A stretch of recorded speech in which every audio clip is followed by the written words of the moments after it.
Kayak kita pede bisa dapat kerjaan atau misalnya kita udah ngerasa bahwa insya Allah saya layak mendapatkan pekerjaan itu sehingga kita mendaftar di sebuah perusahaan. Kita masih berharap pada Allah supaya Allah mudahkan urusan kita.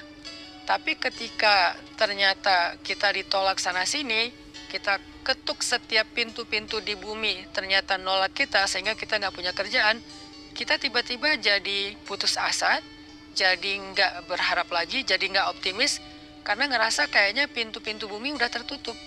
Karena ngerasa kayaknya ikhtiar kita itu udah mentok, kayaknya udah nggak ada lagi perusahaan yang bisa kita hubungi gitu. Sehingga ketika pintu-pintu di bumi udah tertutup, kita jadi berkurang juga harapan kita kepada Allah. Padahal orang yang baik dalam melibatkan Allah dalam hidup itu justru di saat pintu-pintu di bumi tertutup, dia masih berharap kepada Allah. Di saat itulah Allah terlibat.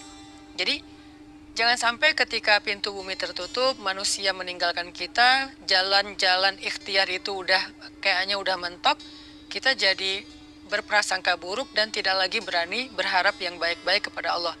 Justru ketika keadaan kita lagi sulit, keadaan kita lagi mentok, pintu-pintu di bumi tertutup, manusia meninggalkan kita, justru saat itulah saat kita bisa melibatkan Allah seutuhnya karena tidak tercampur dengan keyakinan kita kepada makhluk. Dan saat itulah saat yang paling ajaib, saat kita mentok.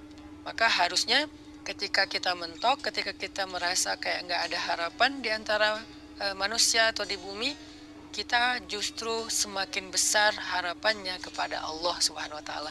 Dan itulah cara paling ajaib melibatkan Allah dalam urusan kita.